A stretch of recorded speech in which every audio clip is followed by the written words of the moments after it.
everybody. I'm glad to be doing another live stream. It's been a little rough, you know? We're going to talk about that a little bit today. I think that Hollywood has some dark days ahead. I'm not sure how it's going to come out on the other side. I think that this is pretty bad. So anyway, don't ask me about McKenna Grace and Scooby-Doo, as I need a story for tomorrow. All right, so let's get started. But before we do, oh, thanks for the popcorns, Lila. They always cheer me up. Okay, I'm going to give some memberships because it's the first live stream of the week. But I'm gonna do what the heck? I'll do 20 memberships. I didn't have very many live streams last week, and I'm in a bit of a bad mood. So I'll do 20 memberships, you know, to lift the spirits, or at least make up for my bad mood. Thanks, Lawfare. I saw before the live stream started that somebody just was gifted a membership, and I think that's lovely. Who was it? I was seeing it. Tracy Ann Esquire. Are you a lawyer, perhaps? I love it. But that was very nice to see. Oh, wow. Blix and JLo. So generous. Thank you so much. Thank you so, so much. You guys are making me feel a little nicer. It's been rough. It's really rough. I got to tell you. It's hard for me as a content creator right now. I don't know what it must be like for people working in the industry. We're going to touch on that a little bit with the third story. But I will say that, you know, last week there were a lot of movies coming out for Valentine's Day. And I decided, you know, you never know how stuff is going to hit because you don't know if it's going to be popular. You don't know what the interest is. And also you don't know what the ad rate is going to be. And those are really, and those are very important factors. And last week I decided to go all in on movie reviews, you know, and it was not a good choice. I should have done live streams, but how can I not review some of those major movies? It puts me in a tough spot, you know. It's very hard to understand, you know, what to pursue.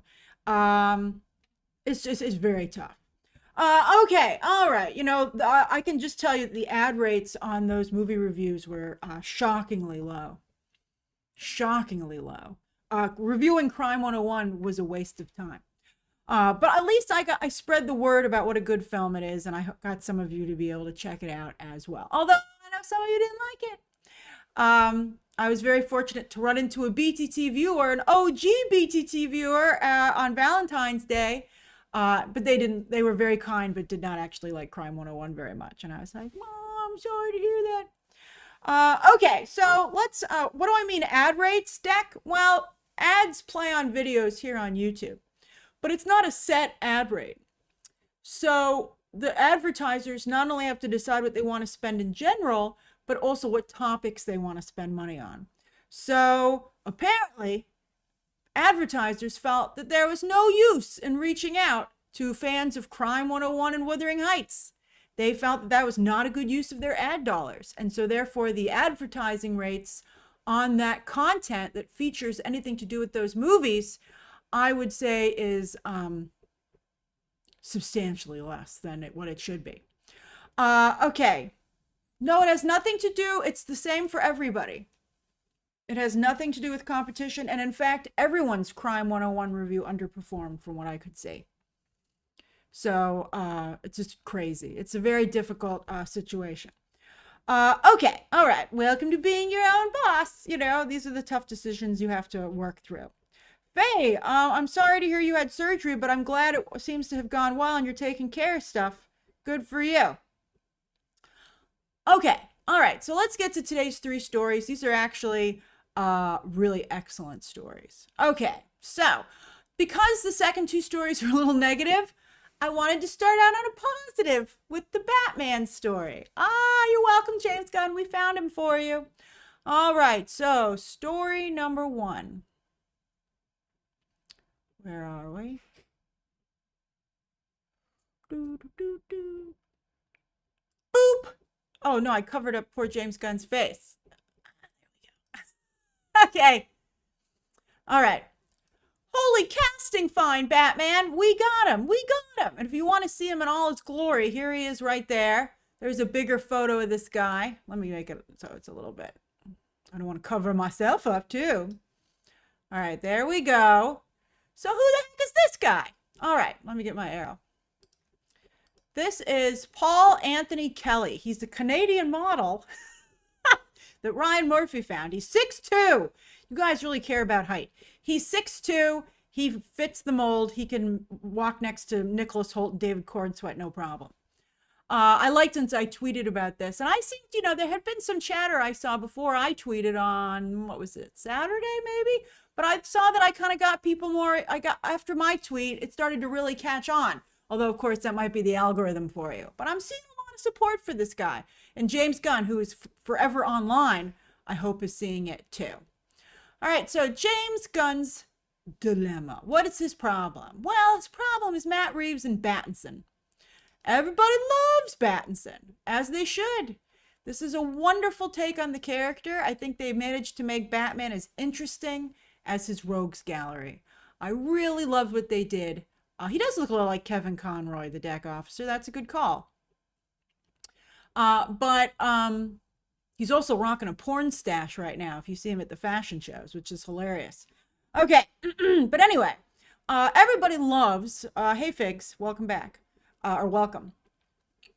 So Robert Pattinson does a great job as Batman. I love his take on the character, and his movie made about 100 million more than Superman, James Gunn's Superman did. So how the heck is James Gunn going to cast a competing Batman because Matt Reeves won't share his toys? Which maybe we can kind of understand after Superman didn't really bring in the money. It certainly wasn't able to match the Batman. Even though I really liked Superman. I thought James Gunn did a great job with Superman. But what the heck is he going to do with this situation? This is a real problem. Until now. So where'd this guy come from? He's on a new show that just started this past week, Love Story, on FX. It's like American Crime Story or Horror Story. Now he's doing Love Story. This is Ryan Murphy, and it tells the story of the ill-fated, tragic romance. Well, it was a difficult romance. It wasn't all easygoings, of JFK Jr. and Carolyn Bessette. And the actress who plays Carolyn Bessette, by the way, who looks exactly like Natasha McElhone. I'm like, did you steal Natasha McElhone's face? It's driving me crazy. But yeah, the first 3 episodes dropped. That's the way Hulu and Amazon do that. They drop the first 3 episodes and then go to weekly. And I gotta say, for everything that we like to say about Ryan Murphy, I think he does good stuff. I'm watching The Beauty. I'm watching this. This is actually better than The Beauty. I think it's very, very strong. To me, it's actually his kind of take on The Crown, and he's doing the Kennedys instead, I feel. But he just didn't want to compete with The Crown, so he kind of backdooring it. Put your own jokes there. But anyway, but yeah, so yeah, The Crown. I think that, and I have to say, to Ryan Murphy's credit, I feel Love Story is kind of close a little bit. I mean, it's not like totally at the level of The Crown, but it's not embarrassing. You're like, I see what you're doing. So it's quite good. It's quite good. And if you're not looking for something to watch, I recommend it. I think it's a good thing to watch. And also, you'll just sit there and go, my God, that's Bruce Wayne. It's just shocking. In every single shot, he looks exactly like Bruce Wayne. It's almost bizarre. But also to his credit, or he's lucking out with the fact that JFK Jr. was very Bruce Wayne coded. Who just gifted all those memberships? 50? Wow, Blix. Making it rain. Look at you. You're a millionaire playboy. I love it. Or playgirl. All right, so that's right. JFK Jr. was a real life. Although I have to say, with all due respect to JFK Jr., who tragically died, as you'll see in the show, he was as dumb as a rock. Really a stupid person, which they're showing. That doesn't mean his heart wasn't sometimes in the right place, but very dumb. So he's not like Bruce Wayne in that regard, but he certainly has that playboy, wealthy image. He was a favored son, surrounded by tragedy. Very, very sad. There's an episode where Jackie O dies in episode 3, and it's like made me cry so hard. And, I got to tell you, for a male model, he did a pretty darn good job acting. He made me really sad. Okay. So, is this our path forward? Beforehand, Blix is very generous, yeah. Very generous. 100 memberships. That's incredible, Blix. So generous of you. Thank you. So, I had thought there was not a way forward. I don't know how you could compete with Battinson. But now that I see this guy, I want to couple it with something else that I think shows our path forward. And that is the new Batman comic. I don't know how many of you are reading it, but it's by Matt Fraction, who is a wonderful comic book writer who helped reinvent, I believe, Hawkeye. Thank you, Bay. 100 memberships are won. It's very, very much appreciated. And you made someone's day. Look, Adrian just got gifted a membership by you. Wanda's attorney's reading it. It's so good. All right, so yes. So I highly recommend that you pick up this comic, okay? So here it is. It's a relaunch of the title with Matt Fraction writing and Jorge Jimenez, who actually kind of looks like Bruce Wayne too, doing the artwork. All right. But I'm surprised they made it work, but they gave him his old school blue and gray costume, right? That you're like, Batman wouldn't wear blue? That's ridiculous. He'd wear black and gray and that's it. I don't want to hear it. But then you look at Jimenez's art and you're like, maybe he would. Look at this art. I'm going to make it big so you can see it better. I'll be back in a minute. It's so beautiful. Oh, it's just stunning. The way, who just gifted all those memberships? Dan, thank you. You guys, really very kind. So this is just absolutely stunning. They show the athleticism, the skill of Batman, not just with his gadgets, but they also do a fabulous job showing his physical skill and precision. I mean, it's just beautiful. It's beautiful. And maybe that could be this Batman. Robert Pattinson could remain the darker Batman. But, maybe just like James Gunn's Superman is very comic booky, is this going to be like expensive CW? There's a risk. I will tell you that. There's a risk. But I don't really see what other direction James Gunn has a hope of going in at this point. I think he's just going to have to put all his chips on the table and hope it pays off for him. But I think that Paul Anthony Kelly could be a Batman to match the David Corenswet Superman that James Gunn has created. I see that. And I like that. A character that could have a rogues gallery that has superpowers. Can we finally get Poison Ivy in here and Mr. Freeze? That would be fabulous. That would be really, really nice. And I think that this more lighter touch, more colorful touch might match quite well with this individual. All right, so let's talk about Mr. Ryan Murphy. Because as people are pointing out, if Paul Anthony Kelly were to become Batman, that would make Ryan Murphy 2 for 2 in Batman characters, because he's the one who not only discovered David Corenswet, but he gave him the Superman curl. I wonder if Ryan Murphy knew what he was doing. In fact, there was even a line in that show, I believe, where the main character said, "You look like Superman." So I think that's very interesting. I think that would be, I wouldn't bother to fight it. I think Ryan Murphy is extremely good at casting. I forgot to get the picture, but there's another guy on this show who looks exactly like Henry Cavill, and he looks amazing. I think he's particularly in episode 2. There's one scene where he puts on like a black tank top and he's walking around the city and you're just like, what the heck am I looking at? This is amazing. It's just really, really strong. No one's casting superhero candidates like Ryan Murphy. Jackie O is miscast, Kyle. Naomi Watts is a horrible, horrible Jackie O. But the role is well written. And there's this great scene where she dances to Camelot, which of course was kind of like loosely written about the Kennedy administration, this musical song. And that's like, I saw somebody tweet that that's what Ryan Murphy's like wheelhouse is. And you're like, it is. Like that kind of stuff, you just eat it up with a spoon. It's so good. But yeah, and I'm enjoying the beauty. I mean, I don't know what to tell you. I think this stuff, it's kind of like, I don't know, I like it a lot.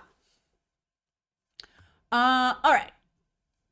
So I think this is pretty amazing. Now let's talk about why it would be such good casting and how it kind of plays into the history of how these characters are portrayed. All right, so he looks a lot like David Corenswet, which of course you might say perhaps they look too much alike. Oh, by the way, you're right, Miss Dorian, that FX is an underrated service. And I wanted to mention when it comes to Ryan Murphy that when Dana Walden got the backup position, the secondary position at Disney, they noted that one of her strongest creative relationships was with Ryan Murphy, who's almost single-handedly programming FX these days, and that Dana Walden was responsible for bringing him in. All right, I don't even know who Nate Mann is, Lila Cosmic. I'll let me look him up. I've heard his name before. I got miffed a little bit, but Lila Cosmic's so nice, I couldn't get upset about it. Oh, we were talking about him. We liked him. I liked him too. Oh well, too late. Too late. I've fallen in love with this guy instead. Sorry, Nate Mann. I like Nate Mann. I guess, maybe I'd still bring him in. Thanks, Lila.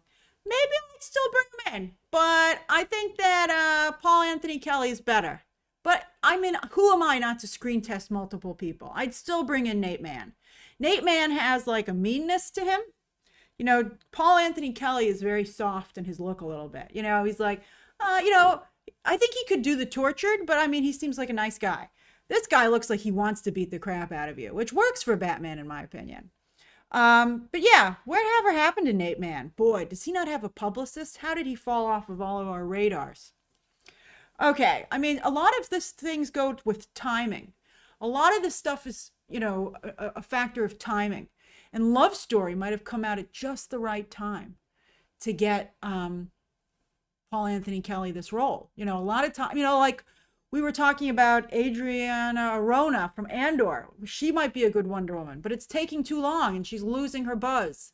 And that's all very, very important. All right, so back to Corenswet. All right, so Clark and Bruce, of course, have always looked ridiculously alike. Anyone who's a fan of the comic knows that often the only way you can tell Bruce Wayne and Clark Kent apart is that one wears glasses and one isn't dressed as nicely. You're like, you see that guy in the poorly fitted suit with glasses? That's Clark. And that other guy in the perfectly fitted suit, impossibly fitted suit, is Bruce Wayne. Otherwise, oh yeah, that's right. Superman tends to be a little bit bigger. He's not as sleek. It's like a truck versus a sports car. Again, Paul Anthony Kelly is 6'2". Hey, Steven. All right. So they look just different enough, hashtag, that you're not going to think they're exactly twins, but they look very much alike. But I want to show you some beautiful artwork, which I would hope that James Gunn would be inspired by. So take a look at this. This is from World's Finest, the best World's Finest comics still to this day. I try to read the Mark Waid one, but I just can't get into it. But this is from Steve Rude. I forget who wrote this. Was this Mark Waid? Who wrote this one? Darn it, I forgot to. It's really good. It's World's Finest. It is, again, as I said, and I'm sure James Gunn has read it. I mean, you can't be a self-respecting DC fan and not have read this World's Finest. It's incredible. But anyway, you can see that while they look alike, Bruce Wayne is in shadow because he's Batman, right? And so he always just tends to hug the shadows if he can. And so I think that even there, that's a good way to tell them apart. And I mean, this is a great comic. I mean, I would hope that as he, if they ever do a World's Finest, and I think perhaps they should have, I don't know, maybe Brainiac's a little bit too late. I don't know why is he doing a Lex Luthor Superman movie when he could do a Superman Batman movie? But I like Lex Luthor. I particularly like James Gunn's Lex Luthor, so I'll allow it. But okay. He's a wonderful actor, Danny. I recommend that you watch Love Story just for research, just for research purposes. And you'll be like, "Oh my God, it's Batman." All right. Now, what about Brendan Sklenar? Some people are like, Oh no, don't get. I'm Brendan Sklenar fans. Let's just say that the heat on Paul Anthony Kelly is so strong that it's making Brendan Sklenar fans nervous. They're like, whoa, whoa, whoa, my guy had this in the bag. James Gunn was mentioning him by name. Don't you dare take it away from Sklenar, who, of course, is currently starring in The Housemaid, which did very well. You're triggered, Lila? I like it. Yeah, so here's the thing. So here's Brendan Sklenar, and I got to tell you, my feeling was he was also in It Ends With Us, and he's on 1923, which is a Yellowstone spinoff. And he just doesn't look like a silver spoon trust fund baby whose parents were like, the king and queen of Gotham. Like, he looks like he's on a ranch, I mean, I love Brendan Sklenar, by the way. Love him. Think he's fabulous. And I saw all of them in The Housemaid. I mean, he was like fully naked in that movie. But he just doesn't look like Batman to me. Although, I will say, if we have to go with him, I found this picture of him with no facial hair, and it totally changes the way he looks. I was like, who the heck is that? I was like, oh, maybe he could play Bruce Wayne. And Batman can't have a mustache or facial hair because he'd be easier to spot. So oh yeah, he would be a Green Arrow. Who said that? Rashad. Yes, and Tigress said that. Green Arrow, he looks a little bit like Green Arrow. He also looks a little bit like, too bad they already cast Hal Jordan. I think he'd be a pretty good Hal Jordan. But yeah, he looks totally different when he shaves, which I think is hilarious. Yeah, I wouldn't throw Brendan Sklenar away. I like Brendan Sklenar, but I don't think he's Batman. I think just like people are still pushing for Alan Ritchson. I'm like, stop with Alan Ritchson. I've never seen someone who's more of a bruiser. I mean, maybe Alan Ritchson could be absolute Batman. Although absolute Batman to me, which is like the hottest comic book apparently ever made, which I think is amazing. But that and Absolute Wonder Woman, and they are that good. The Poison Ivy issue is tomorrow, which I'm very excited to see. But I also feel that, Absolute Batman looks like he's roided out big time. Okay, so does anybody questions or comments about this? Alan Ritchson is huge, and I'm sure he is on steroids for sure, but I don't think Bane is Latino. You can't put Alan Ritchson in that role. Deshaun says, given the studio uncertainty, are Batman trilogies less likely for James Gunn? Well, yeah, I don't even know if he's ever going to get to tell a Batman movie, to be honest with you, because let's see what happens with Warner Brothers, let's see what happens with Clayface and Supergirl. I don't know how much off the ground James Gunn is going to get. Hopefully Lanterns is good. Oh, Dave Gibbons and Steve Rude wrote The World's Finest. Thank you, Elliot. Thank you. It's incredible. Incredible. See, Dave Gibbons, he has, I wonder why he doesn't do more writing. But, you just can't get a better comic than that. Alan Ritchson actually played Aquaman back in the day on Smallville, I believe, early on in his career. Javier Bardem for Bane? I kind of liked, that's an interesting choice, Faye. I kind of like Dave Bautista, especially because Dave Bautista has that pseudo-intellectualism that Bane has. I mean, I think in many ways Dave Bautista is Bane. And when I had seen, and, James Gunn, we had a little tiff over this, that Bane was going to show up at the end of Peacemaker Season 1, I thought it was brilliant. And the scene that I saw, James Gunn insists it never existed, but I saw script pages, and it was incredibly well written. It was just really good. It would have saved, I think, that show considerably. I thought that James Gunn really got Bane. And so it's a shame that did not work out. I don't know if Dave Bautista was ever in talks, but you would think that perhaps Dave Bautista isn't Latino? Oh, my apologies. Let's see. Oh, he's Filipino. Well, I guess you'd have to see how the Latino community felt about that. I don't know. I mean, I think when you guys start getting down to having actors from specific countries and stuff like that, I think you're making it like really difficult to cast these roles.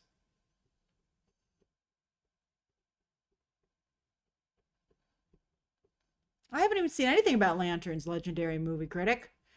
Let's see here. Oh, you want Tiana Taylor as Selena? I don't think that will ever happen. I think I really like her a lot, but I just don't see it happening.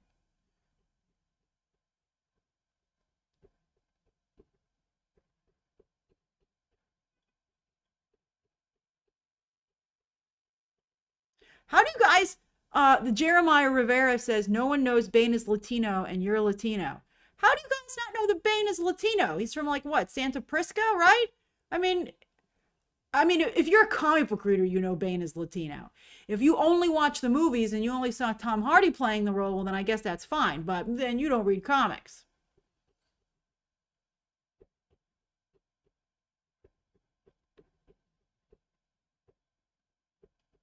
Well, you can't really have an accent in comic books, hashtag pie, but he does in Batman the Animated Series, for instance. Wow, so many, the education on Bane. I'm sorry to hear this. This is why it's, that is why people get upset about whitewashing. You cast Tom Hardy in the role and nobody knows the character what he's supposed to be. And that's on Chris Nolan.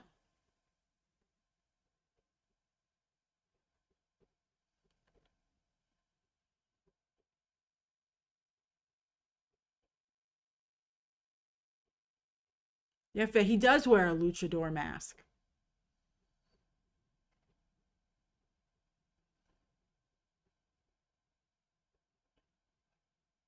Yeah, hashtag pie. The Odyssey situation did occur to me in this conversation.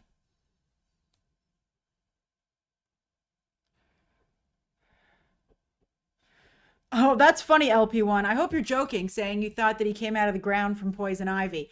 That is what Joel Schumacher came up with, and we were all very upset about it. Even when I was a young comic book reader, I was like, how dare they? How dare they? Because, a lot of the fans who exist today of Batman and X-Men were watching the animated series back in the day. X-Men the animated series and Batman the animated series. And what's interesting is that both those animated series were extremely comics accurate. So you have a lot of fans who like know their lore because, the comic books really did a good job as an entry point. I mean, the animation did. All right. Let's do a poll. I know you guys like a poll, and then we got to go to the next story. We spent half an hour on this. Oh, this is going to be a long stream. Who should be James Gunn's Batman? Andy Muschietti's like, don't I get a choice in this? No, you don't. Let's see here. Paul Anthony Kelly, Brendan Sklenner, Nate Mann, and then we'll do Keep Looking. And by the way, anyone who's watching can vote in a poll. You don't have to be a member to vote in a poll. It's open to anyone. We'll just give it a moment, and then we shall continue to story number 2, where I say bad things about the Mandalorian and Grogu. But no, I have some, it's observation, obviously.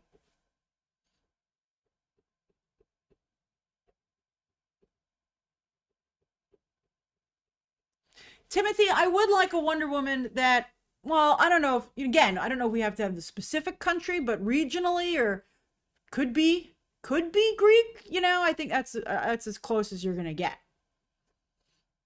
Oh wow, I'm interested to see that Nate Mann still has support, even though I've never seen him act or anything. I've just seen a still photo.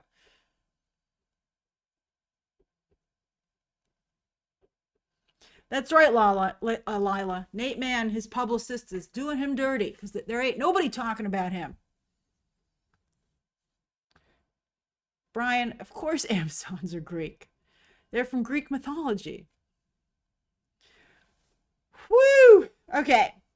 I hope you were maybe, I want to be respectful, but that's a crazy question, man. Okay.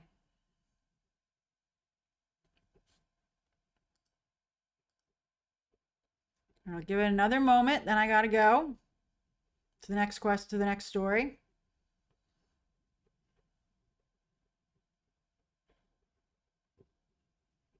All right, hold on. Here we go. All right, I'm closing the poll. All right. Not a lot of thoughts on this, which is interesting. A lot of you just don't care. All right, so Paul Anthony Kelly and Keep Looking are both tied, 42% each. Ooh, so Maybe a lot of you haven't seen Love Story FX, but that's not a mandate for poor Paul Anthony Kelly.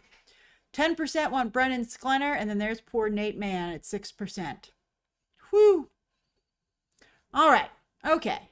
All righty. Let's get on to the next story of the day. Lot to discuss. Lots to discuss. All right, let's go through this one. The Mandalorian and Grogu. This was very frustrating today. Boop. So trailers are supposed to drop 24 hours after they're announced. That's typically been the thing, the way they handle it. So since they announced this trailer was dropping at noon yesterday, I thought it would drop at noon today, but of course it dropped at 9 a.m. I was not even at the office at that point. It was very, very frustrating. I will say that, the timing on the trailer drop was not great.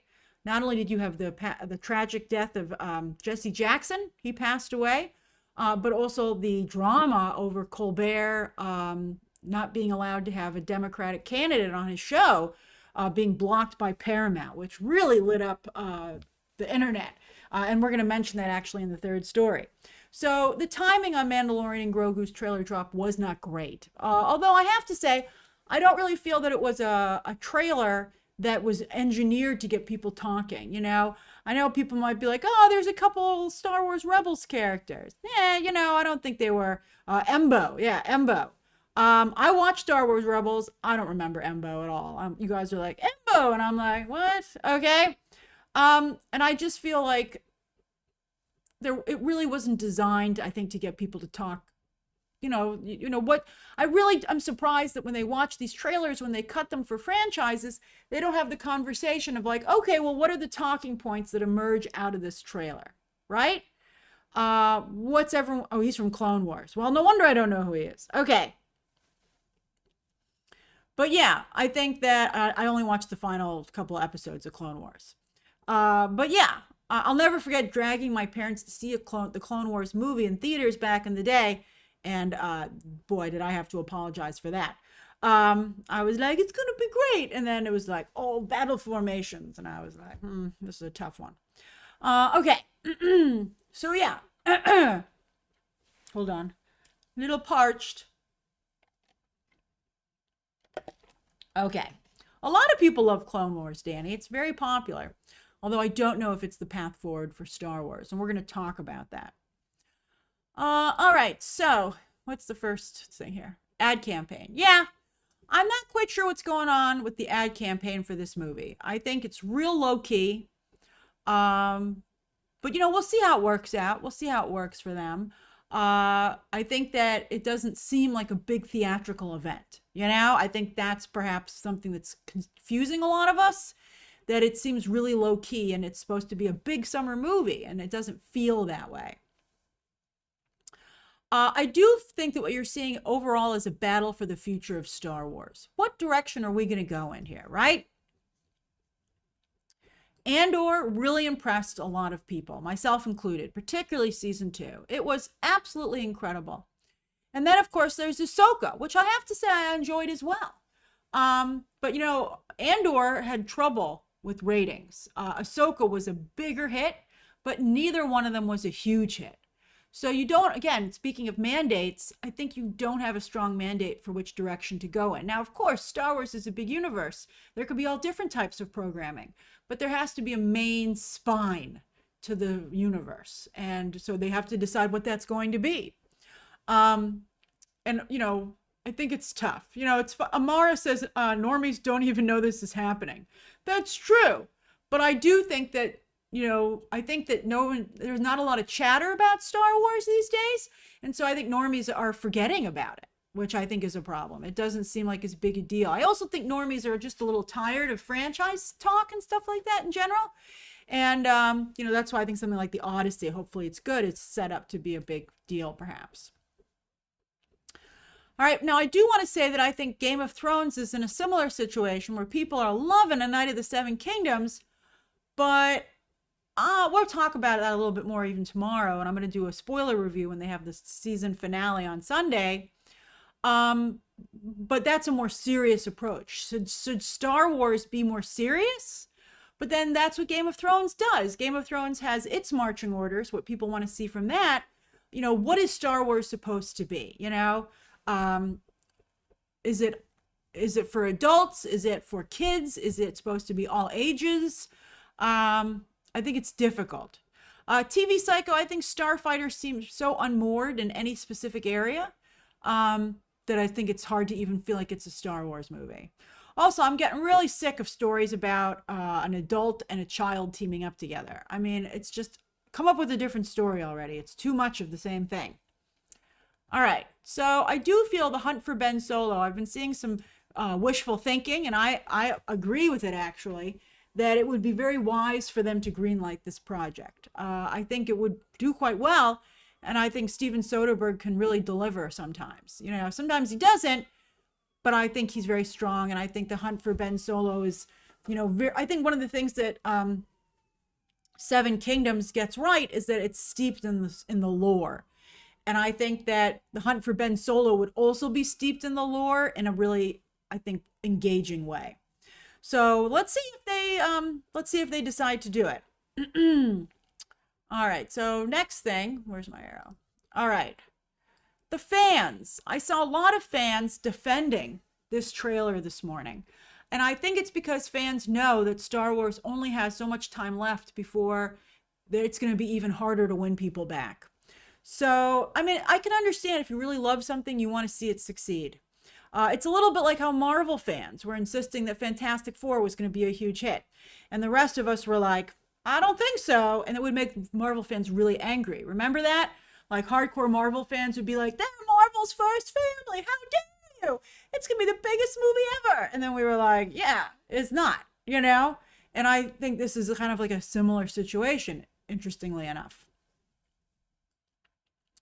All right, so I do think there's a lot of money, obviously, in family movies, which some people have brought up. But the question is it for families or for babies, right? I think they have real problems of really painting themselves into a corner with Grogu, okay? Grogu is not a child. He's still very much a baby or a toddler. And I don't even think kids who are like 8 or 9, unless it's their sibling, want to hang out with a toddler. It's the same thing when people said that they thought kids would like Fantastic Four because there was a baby in it. He might be technically 500 million or 50, but he acts and looks like a baby. So I think I said that Fantastic Four was a family movie in kind of the way of like, hey kids, do you want to watch your parents balance their checkbook?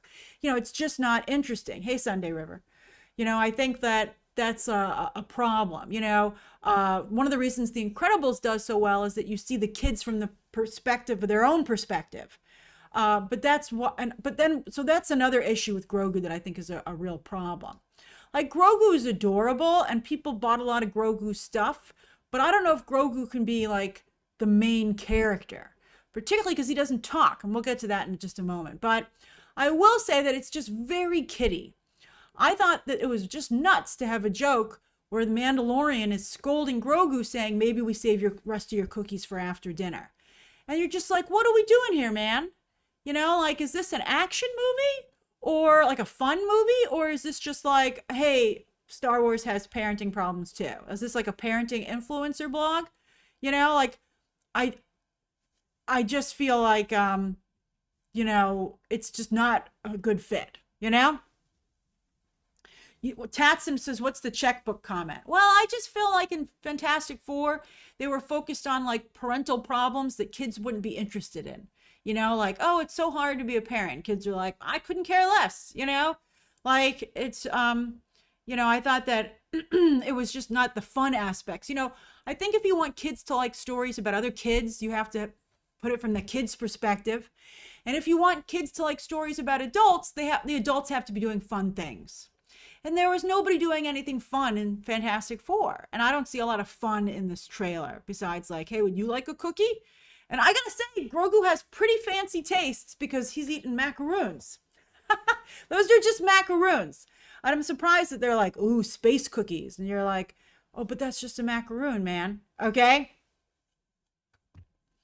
So Grogu. I'm ready for Grogu to grow up. He doesn't have to be Yoda, but I'm ready for him to be like a teenager. I think there should have been a substantial time jump for this movie. And that would have maybe made it seem more cinematic instead of just like season 4 of The Mandalorian and Grogu. I really would have liked, I think that it's important that Grogu can talk. I bet he talks by the end of this movie. Probably. But it's too long. And I think the idea of sitting in a movie theater to watch a puppet very much, I mean, I appreciate the practical effects, but like, I think for some reason it looks really practical. You know, I think that some people will really find that charming, but I don't see a ton of money there. I don't see $1 billion picture. I mean, look at Grogu compared to Stitch. Stitch is really pulling ahead. He moves very quickly. He's very well realized. He can talk kind of. He has a lot of agency. Grogu is still like, what's happening? What is this? Oh, I move so slowly. And you're like, oh my God, how long is this going to take? You know? And then I also think that his powers are still not far enough along. I feel like I would like to have seen him be a lot. I mean, I can see that there's been an advancement in this trailer, and I'm sure by the end of the movie, he will have advanced significantly and probably talk. But, you know, then wake me up for the next one, you know? Or maybe I think the real problem you'll have is that people will just put those scenes online, or they'll wait till it comes out on Disney Plus to just fast forward to those sequences. It's a little bit like Sentry's amazing one sequence in Thunderbolts, which, as I predicted, showed up immediately online and everyone just watched it there instead of in theaters. Toon Dude says, could they give him telepathy? Well, then he'd just be Professor X, you know? So that's hard. I mean, the Force is a little bit like telepathy, right? They're talking to each other sometimes. So the Force, I feel he's not far enough along. Also, I don't think there's enough action in this trailer. I think that if you're going to do something that's moving to the big screen, it should look like they made a big screen effort. And I think that the action looked better at the end of season 3, you know, with Grogu using his powers in this regard. Excuse me. That was amazing. I loved that. And then also Mando had some really great fights against like the Praetorian Guard. Yeah, I saw some action, but I thought it seemed very low key. You know, I should be getting teases of incredible action sequences where you're like, wow, Mando should be more than just a babysitter. You know, I think they're leaning too much into the dad thing, you know, which is a problem for Disney. You know, Disney very much makes the B storyline the A storyline when it should be the other way around. And I think that Mando should be kicking ass as a bounty hunter with his little Robin sidekick, I guess. And then the dad, father, son relationship should be something that is the secondary thing. You know, yeah, that's great. That's right, Danny. He's supposed to be John Wick in space. And I think that they've done a great job with that in some regard in some of the seasons. But I don't see that reflected in this trailer. I should feel I'm going to get space John Wick things. Then I have to say, I'm sorry to say it, what's going on with Pedro Pascal? So where is it? He takes his helmet off again with the helmet drama. It's off, it's on. You know, if he wants to take it off, fine. But the fact is, in the last season, they made a really big deal about how now he was never going to take it off. They were like, oh, now it's glued on. We got the space super glue. That thing ain't never coming off. And we were like, okay, all right, fine. But now they're like, oh, now it's coming off. It's off 3 times in this trailer alone. So like, that's kind of bizarre, you know? I think, again, if he had it off, well, we'll talk about overexposure in a moment, but it's fine, but like, you got to make up your mind. And you can't spend an entire season saying that it can't come off for that then to come off. You know, you're like, is it coming off or not? So that's frustrating. Then, I'm sorry to say, I think everybody needs a break from Pedro Pascal. And Disney's the one who's single-handedly overexposing this guy. Well, also The Last of Us. And that's a bit of a problem. He's coming off of a weak point. The Last of Us season 2, horrible, you know? And then also, Fantastic Four. I mean, I like Pedro Pascal, but I feel like he was not a good read. He played up, I think, the autistic aspect of the character, perhaps a little bit too much, you know, and not in a fun way. He wasn't, you know, Sheldon, you know, but of course that performance has already been delivered. But still, although Wanda's attorney thinks he's the perfect Reed Richards, I strongly disagree. I think he's not a good Reed Richards at all. I think that Reed Richards is supposed to be a little evil, you know? Although Just Blaze Disney liked him as well. I'm glad some of you really liked him. Although you can't argue with the fact that the movie significantly underperformed. So the question is, why was that? You know? And then I would also say, you guys, Elliot's like, you're just not an F4 fan. You guys are so aggressive. I have the right to an opinion. And how do you defend the fact that the movie did so poorly? I would understand if this movie was like a huge hit and made a ton of money. And I'd be like, okay, fine. You know, like I might not have liked it, but it did very well. But the film did not do well. So I don't know where you guys are coming from on this. Okay, and again, we can agree to disagree, but you're just so aggressive in it. And you know what? No one's a frickin' F4 fan. The Fantastic Four, nobody likes them. I'm sorry. I'm glad some of you do, but they're not popular. Okay, Super Mario is popular. I acquiesce on that. People love Super Mario, even though it's not for me. But, you know, when a movie makes $1 billion, clearly they got it right. All right. Okay. So that does make me a little bit concerned for Avengers Doomsday. I also think the fact that he's always having the mustache and the exact same hair.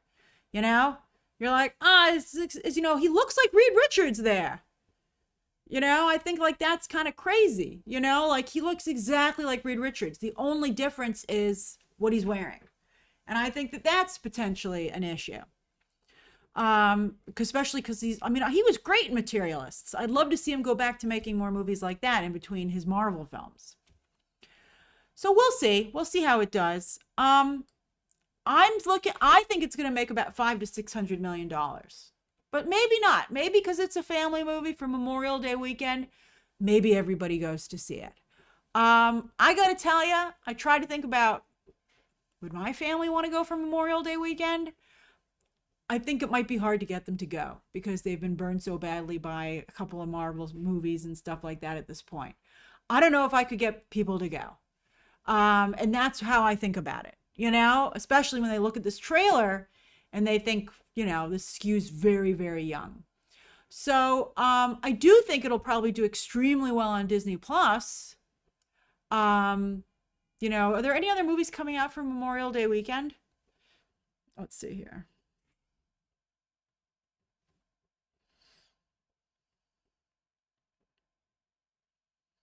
But, you know, I think Han Solo came out for Memorial Day weekend, and that didn't matter. You know, sometimes it's like, well, it's the only movie that's playing, so you're definitely going to go and see it anyway. But that's not always, you know, it's not always enough. Well, Mortal Kombat moved up a week, so Mortal Kombat will be in its third weekend by that point. So that could be tough. But yeah, it doesn't really seem to have anything, you know, it has the whole weekend to itself, which will certainly benefit it. But we'll just see. We'll see how it works out. Does anybody have any questions or comments about this?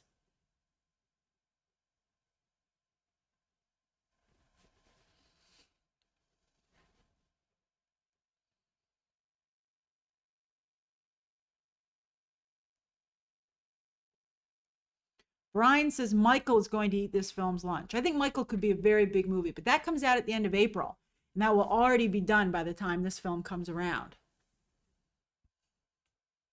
That's right, Danny. I forgot to mention that. Martin Scorsese is voicing an alien here. And I don't know, that to me reads as very desperate. You know, I think Martin Scorsese is in his make money era. And I can't blame him, but, you know, I think this, you know, it was funny when he did the cameo in the studio, but now it seems like he's just doing cameos anywhere.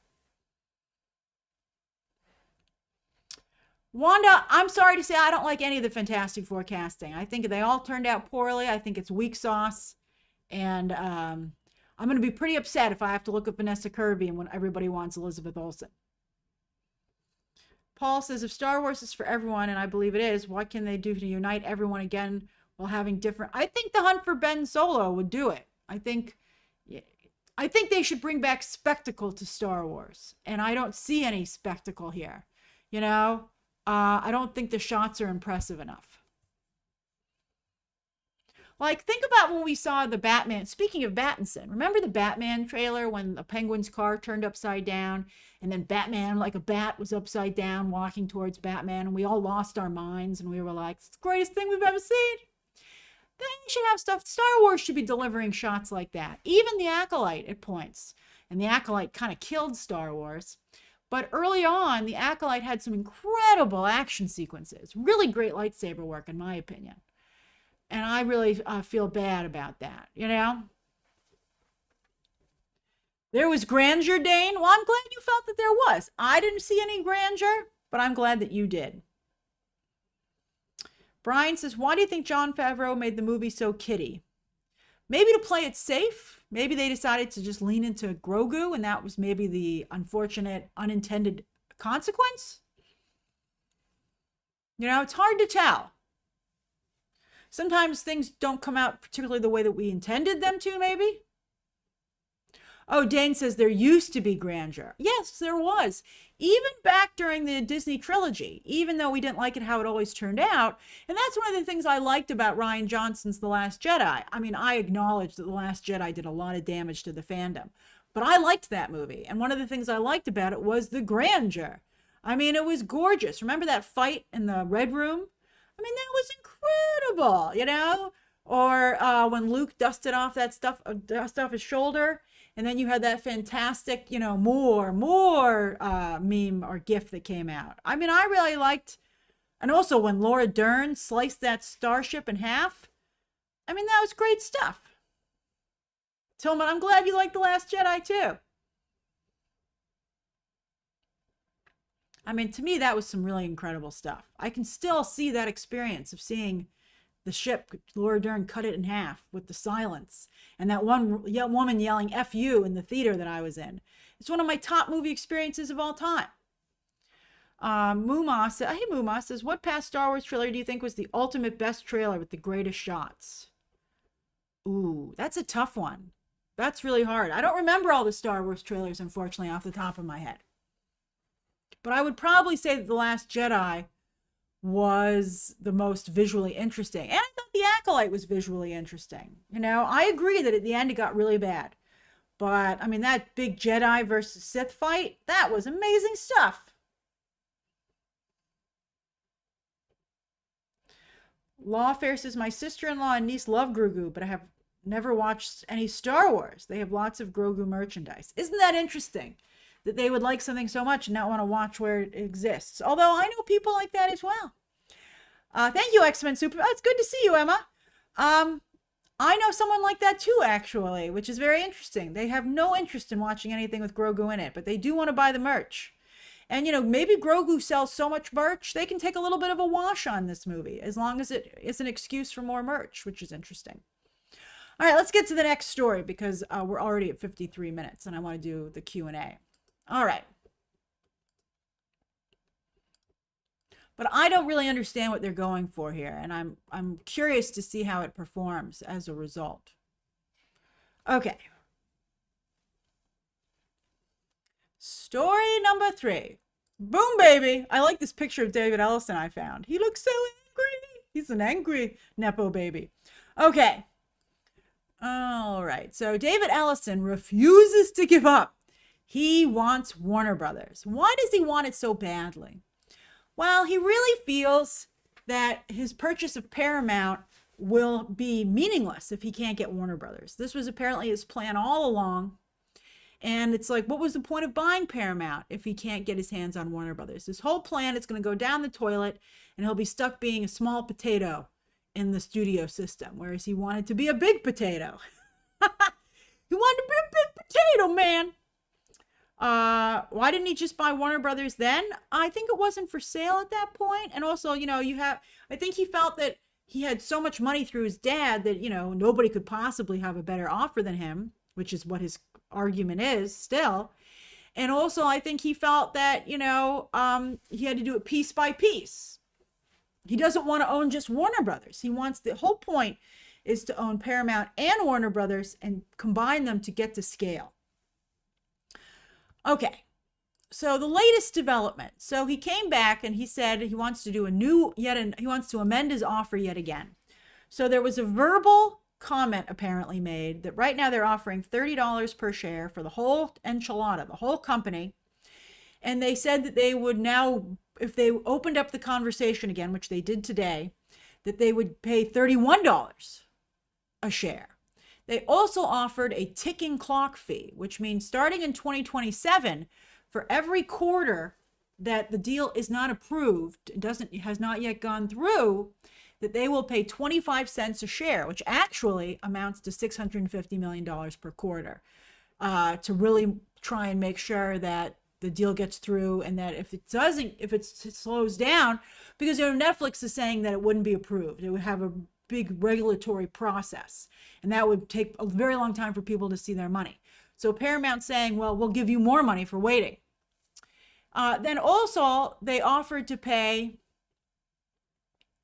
$2.8 billion to Netflix, because that is the termination fee for the deal that Warner Brothers and Netflix agreed to.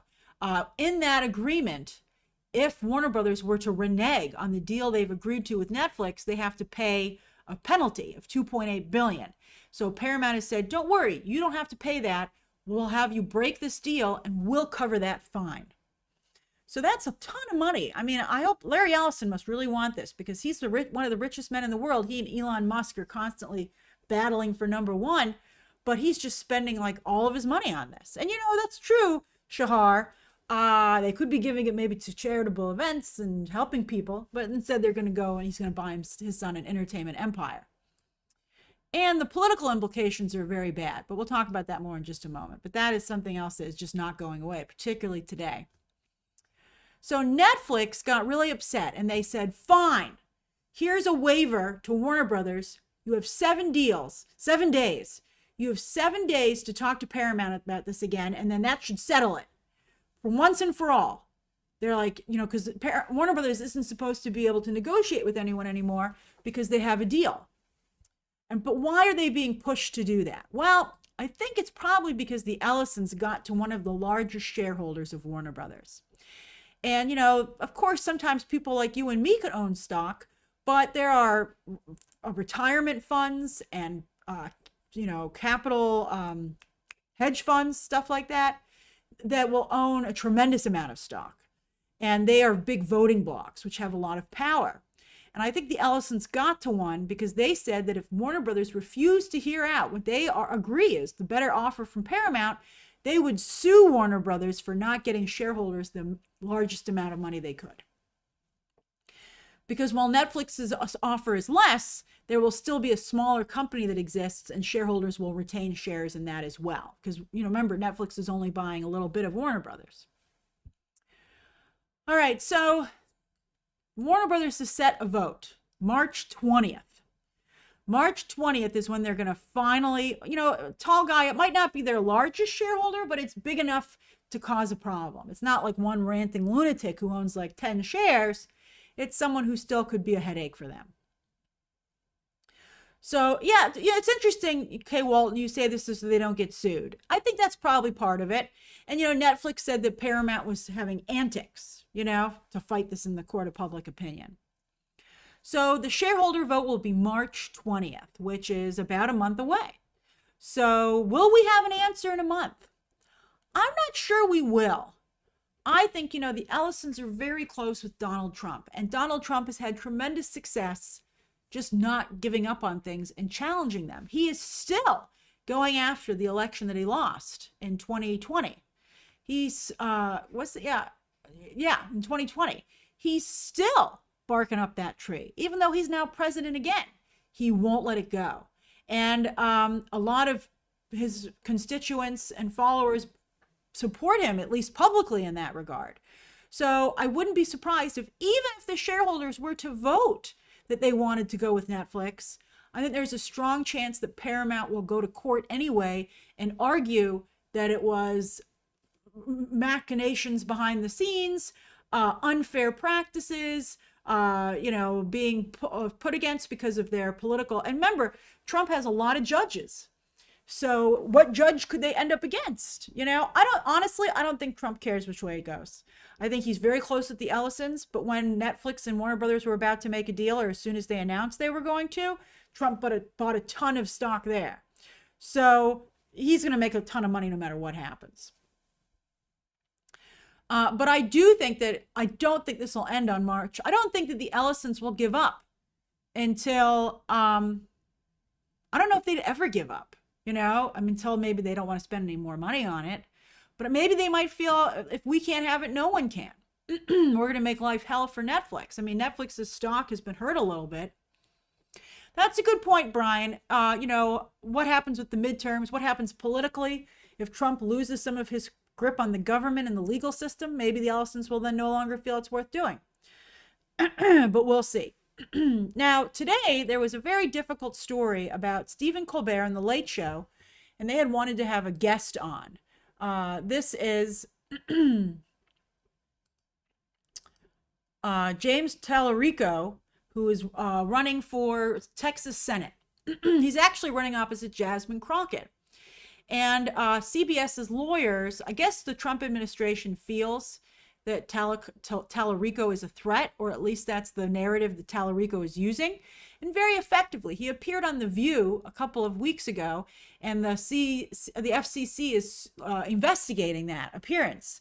But look, his YouTube clip of that only got 155,000 views, and yet as of this morning, he had been viewed 1 million times because of this. So I don't know if Paramount kind of actually just blew up this guy's spot by not only saying that The Late Show could not air an interview with him, but they could not even mention that he had been cut.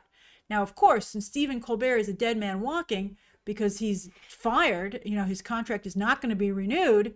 Stephen Colbert covered his bases from a legal perspective, but he went opposite very aggressively against. On a side note, I do want to say that I think that Stephen Colbert is maybe actually setting himself up quite nicely to become a major Democratic voice on social media, and maybe having his own YouTube channel and stuff and podcast once, that's right, as Tillman said, once he leaves CBS. I think he's positioning himself as a mover and a shaker, and I think what he just did for Tallarico is incredible. So I think that I have not seen a bright future for Stephen Colbert until now. And now I'm like, that's pretty amazing. I have to say, though, that I think that Jasmine Crockett is going to win this seat, the Democratic primary, but I don't know if they can flip the seat in Texas from the Republican incumbent. Texas, by the way, has not voted for a Democratic candidate for president since Jimmy Carter, like 50 years ago. So it's always gone Republican. It's a very difficult state to flip. So this is a lot. I don't know if this is a lot of hoopla. I don't know if maybe not over anything, but still, it was a very big story and took up most of the oxygen in the room. All right. So, but to the point of this is that seems like political meddling. And I think nobody understood why this violated the Equal Time Act. The fairness doctrine has been obliterated because of Republicans, and that's the whole reason Fox News can exist. The government used to insist that when you were covering a topic, you had to cover both sides of the conversation, particularly for news. They did away with that. Karl Rove came up with that idea under Cheney, I believe. And that's why Fox News exists and totally changed the news landscape. However, the fairness doctrine still exists, and you have to give equal time to candidates. Well, I don't understand why Colbert's team didn't just say, well, we'll bring all the other candidates on and then no one can sue us. So I think it's a whole weird kind of situation. It doesn't make any sense to me. But the fact that Paramount would get involved in something like this, seemingly to help the Trump administration, I think that makes people even more concerned. Like, as scary as they are about Netflix getting Warner Brothers, what would this mean? 60 Minutes is kind of destroyed at this point, which is incredible all on its own. And so do you want to send Warner Brothers right down behind Paramount? I think it's a tough situation. By the way, Tallarico and Crockett are the very politicians that the culturistas got in trouble over, because I think they were backing Tallarico. And people were pretty upset about them not backing Crockett, who also is, I think Crockett has been a bigger name on the world stage. So yeah, Jasmine Crockett, who I think has done a very nice job getting herself out there. I hope if she does not get this seat, she doesn't lose the current House of Representatives seats that she has. House of Representatives is fine, but Senate is a much more high-profile position and considered a launching pad into president or vice president. It's much harder to get into those higher positions or to get a cabinet position if you're in the House of Representatives. The Senate is the place that you really want to be. Oh, tall guy, she's not currently, they drew her out of her district with the redistricting. Now that's too bad. Oh, I hope she can find a way forward. She's a fighter. I think she will. But maybe she might go to news. I think that there's a very good chance she might be out of politics in Texas by the time this is all said and done. But then I think I could see a future for her. And I think, I mean, I would pick her up. If I were a news organization, I could see her as a pundit on one of the, well, I mean, let's see how long news organizations last. I think CNN is maybe going the way of the dodo. We'll see what happens. Okay. I'm a moderate, so I can't vote in any primaries. I think primaries are not good. I think primaries actually are bad because I think there are a lot of people who are independents who can't vote in primaries. And I also think that it doesn't take into account which people on the other ticket you might be able to flip if they had a different candidate. So I think everyone should be, I mean, then you might have people voting though, to vote for a candidate they feel is weaker just to hurt your side. It's a tough situation, but I feel the primaries are, I don't know, are tough. Okay, but yes, I am an independent, registered independent. I can't vote in any primaries. Okay. Now, this speaks, I think we have bigger problems. I think we have bigger problems than what's going on even, shockingly. You're like, how could they be bigger than this? Well, I think Hollywood has a real problem. I think, well, first of all, as we've been talking a lot about on Movie Math, Hollywood made a lot of people hate them. And so as AI becomes more of a threat, I see more and more people saying, who cares what happens to Hollywood? Let it burn. And, that's really a problem. That's really, really a problem. I also think that Cdance, obviously the AI company out of China, Cdance is a AI engine that's owned by the same people who started TikTok. And it, of course, is the one that created a number of things recently, but that Tom Cruise versus Brad Pitt fight. Now, so far, people are saying that all anyone does with Cdance is fan fiction. Oh, this favorite character fights this favorite character. Oh, I made a crappy action movie. I haven't seen anything good. The only good thing I ever saw AI do was Moses is an influencer, which I thought was extraordinarily clever and well done. That's the only thing that I've seen. Remember there was a trend with Bible characters as influencers? I thought that was clever, and that was doing very well. But how long before someone like Mark Fishbaugh comes along and uses it like Iron Lung? That's what's really, really scary, right? If someone does use it to tell an original story and levels the playing field, okay? And levels the playing field, between big Hollywood studios and people who can't get in because of the gatekeeping. That's where you're going to have a problem. But what's also happening is you're going to really make it so that hardly anyone can work in Hollywood. Okay? I saw a report this morning that said in the UK, 74% of people who work below the line, which means crew, want to get out of the business because they don't feel they can make a living doing it anymore. That's terrifying. So even if you were somehow to be able to protect these jobs, there might not be anyone to fill them in the very near future. I would imagine it's similar to what's going on in Hollywood. And in fact, they said that the majority of people who are considering getting out of the entertainment business in the UK had not even been able to save $2,000. They had, I think that's what it said, bank accounts with under $2,000 in them. They were living paycheck to paycheck. It was so bad. So that's not sustainable. People are going to feel they don't want, why are they going to go into the movie business if people use AI? Maybe writers can still be around, maybe actors to be the models for these AI characters. But if Dana Walden's been tasked with using AI to save a buck. what do they need to do? And why do they have to hire all these VFX artists? Why don't they just put a prompt into that for the action sequence that you watch? The only thing that's going to hurt AI is if people refuse to watch it. And that could work, you know? And also that AI is just so incredibly expensive to operate. I think it's still operating at a tremendous loss. And will people pay for AI? Right now, AI is mostly free or extremely cheap. If you have to pay a lot of money for AI, would you?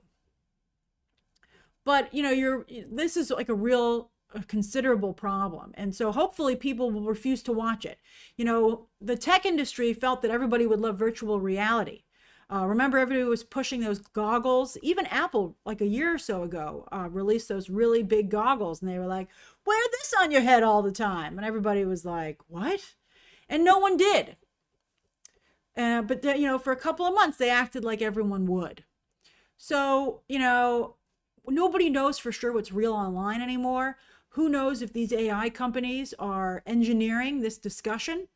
You know, maybe they have bots. Maybe they are gaming the algorithm to make it look like everybody loves AI. And maybe they don't. It's too early to tell. But, you know, people got pretty upset about the AI credits, opening credits on Secret Invasion. So I think that's the only thing that could potentially save the situation. If people just, I think you should have to disclose if you have AI in a project, and then people should be able to make up their mind. I boycotted Coca-Cola this holiday season because of their AI commercial. I did not buy their product. And my family usually buys the Santa packs. But we didn't because it was just too much. It was just crossing a line, we felt. All right. Does anybody have questions or comments about this story?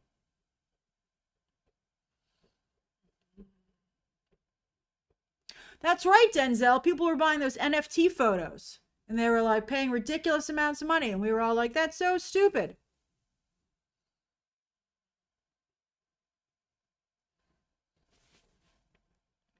The legendary movie critic says movies and shows are now legally required to state if AI was used. But where? And can you tell before you actually go? Or is it going to be really tiny at the very end? I think it should have to be disclosed on the trailer. And on the poster. Sorry, something's in my eye.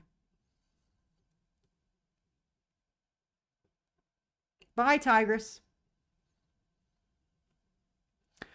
Andre, I don't know if Coca-Cola sales were affected.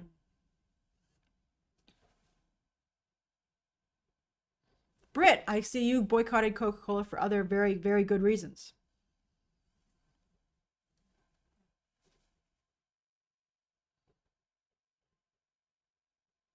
CJ says, AI will change so much of our lives in the next 2 years. It's just mind-shattering to me as a university teacher in the humanities. I'm really nervous about it.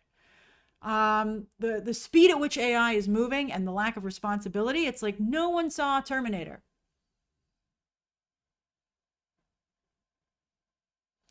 Muma, I don't think I would review an AI movie or series. But I don't know. I say that now, but how bad is it? I mean, I don't know. I think I don't think that I would try not to. Shahar, I'm very sorry to hear about the layoffs at your job because of AI.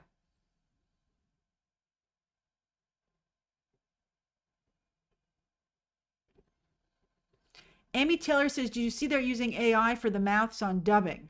Well, I don't know. To me, that seems okay as long as, there's still a translator and they still, hire an actor to do the dub, I mean, there are some things, it's hard. It's hard.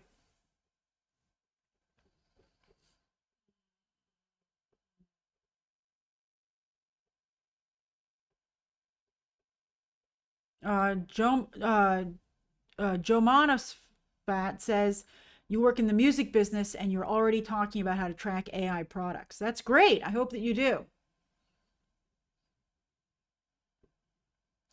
I agree that, let's see here. A lot of companies, Kay Walton says a lot of companies are using AI for an excuse for layoffs. I would agree with that. But you know what? I think executives are really stupid if they think AI isn't going to eventually come for their job as well. I think it's very classist and stupid of them to assume that their job is safe. Okay, let's go to Ask Me Anything. All right. Okay, let's do 10 minutes. My eye's feeling a little better, and I haven't done a live stream in a little bit, so I want to give you guys the time to ask your questions. Timer activated. Woohoo! Yes, Karen. R.I.P. to both Jesse Jackson and Robert Duvall. Let's see here.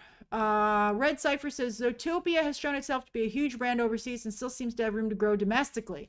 Do you think you could see a push in the American parks or Disney Plus in the near future? I think definitely in the American parks, especially since they already designed an attraction, which they built in Shanghai. I love Zootopia. I'm a big Zootopia fan. I actually didn't love the new movie. I thought it was okay, but I certainly thought the first one was much better. Yeah, I hope to see more Zootopia. Lila, I don't know what I'm going to have for dinner. I might not have dinner today. I'm a little behind on my work. I'm trying to eat a little healthier after the holidays and after Valentine's Day. But I can tell you that earlier today I had a salad niçoise, which is like a salad with tuna fish in it and some olives and tomato and cucumber. Very good. And then I also had a turkey and brie sandwich on French bread. It was delicious. Let's see here. Jesus says, hey, Grace, what are your top 3 Nicolas Cage movies? That's a tough one. I have to say Face Off for sure. I really like Face Off. Let's see here. Face says, did you see the rumor that there's going to be a Dune trailer in front of Mortal Kombat? That would be great. Let's get Dune back in here, man. We need stuff to talk about. It's just really rough right now. Hey, Aubrey. Welcome back. X-Men Superfan says, Catwoman will finally get a Latina actress since well, I think the character is now... I saw some people tweeting about this, largely accepted to be a black character, actually. Let's see here. Andre already talked about the Bad Bunny halftime show after the Super Bowl. I thought he did a nice job. My only critique was that I felt like it wasn't for the stadium so much as it was for people watching at home, but that obviously was a much bigger audience. And I thought he had some really amazing visuals. Yes, Jace, I did see that John Wick is getting a video game. I thought that it wasn't gameplay, but I thought the little video they put together was really cool and that they did a great job duplicating Keanu Reeves's movements. But I thought his hair looked a little off. Let's see here. Dan says, my partner's decided to go to rehab and I'm trying to be strong about it. Oh, that's great. Of course you should be strong about it. I'm glad you should be so proud of them that they realize, not only do they realize they have a problem, but they're going to try and do something about it. That's wonderful. That's really wonderful for you and your partner.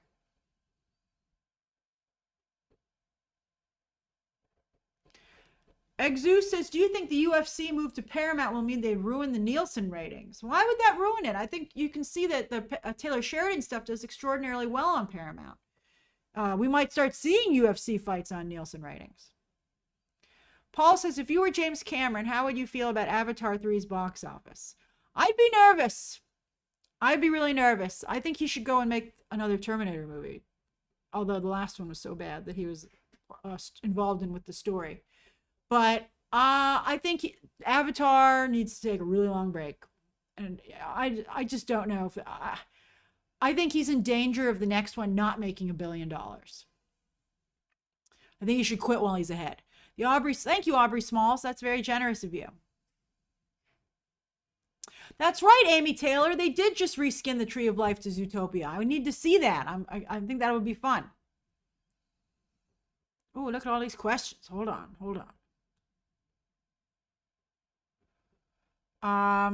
X-Men Superfan says, you need Batman and Wonder Woman news. Well, hopefully we'll get it. I don't know. I think you have a real problem with Warner Brothers being sold, and they don't know to who. I think that's going to really slow down James Gunn. Toon Dude says, with the success of The Housemaid internationally and her forming connections with Jeff Bezos, does Sydney Sweeney have a chance as a Bond girl? No. I don't think Denis Villeneuve would hire her. Or Amy Pascal. Maybe Pascal, maybe. No, I don't think so. I think that she would be a distraction from the James Bond movie, and they just don't need that.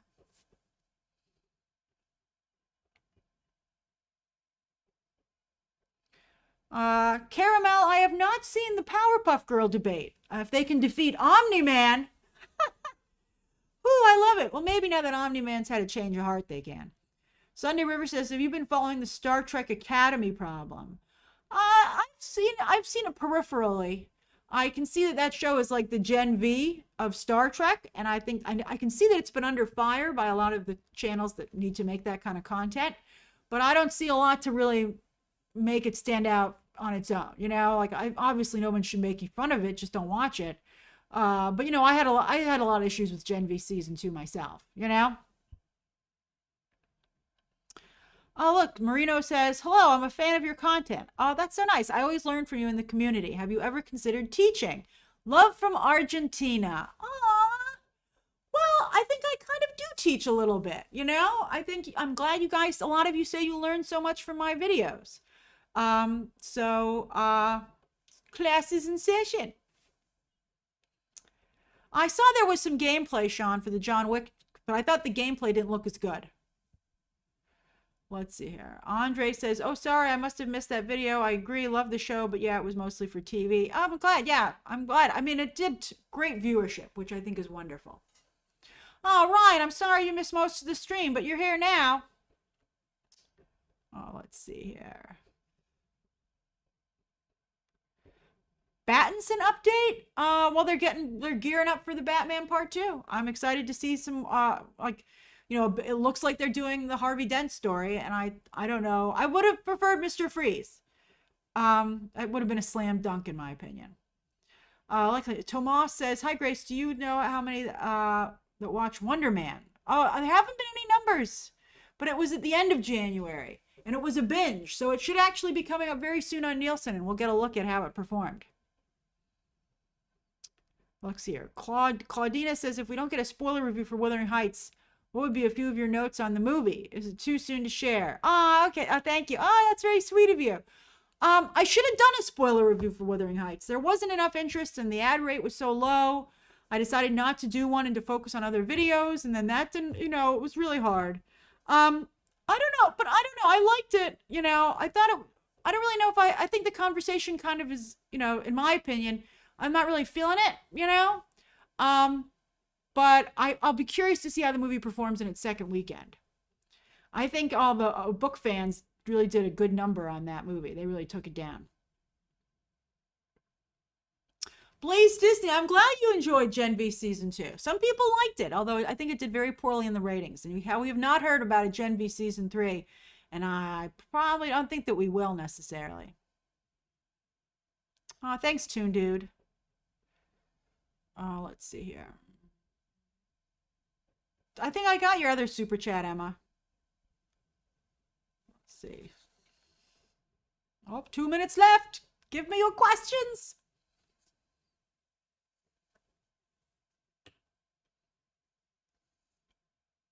Kyle, I'll talk about McKenna Grace tomorrow. Elliot, that's okay. You don't have to apologize. I'm glad you're very passionate about your favorite superheroes. But I do appreciate that. Thank you. I think, I can understand where you're coming from, but for me, sometimes I get a little bit triggered because I'm just taking it from a lot of people, Muma says, Grace, how do you choose what to cover? Topics that algorithms like versus topics you personally care about most? It's a mix. I can't cover everything. And what am I passionate about? What do I feel I have something to say about?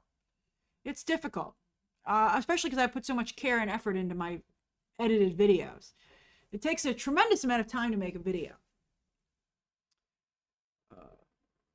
Britt says, would you be worried if you were Margot? I'd be very nervous about the second weekend drop. Let's see here. Jocelyn, as I said, I'm not sure I'm going to have dinner tonight. I'm not sure, but I did have a salad niçoise for lunch. Faye, I agree. Doomsday is a horrible idea. I'm sorry to say, I think Dune has to move. Juan Carlos says, hi, look at the 42-month plus that I had on the previous account. When can we do a watch along or a stream for the Insiders? I'm glad you love the channel so much. What's the Insiders? I'm not familiar with that. And Andre, I've never tried Peruvian food. Thanks, Elise. I love your new logo. Is that what you're talking about? Your new icon.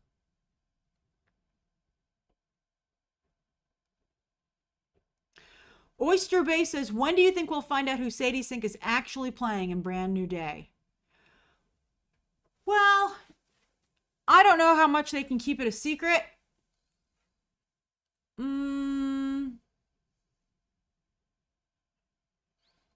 I would think they would make it a selling point for the movie.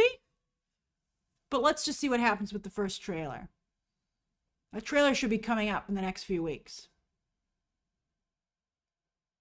Thanks, Salvador. All right, everybody, that's the timer. We did an hour and a half stream today. We made up for lost time. Thank you so much for joining me, and there will be a live stream tomorrow and on Thursday. All right, I'm going to do live streams this week. Very important. All right, everybody. See you soon. Bye-bye. Bye-bye. Bye-bye.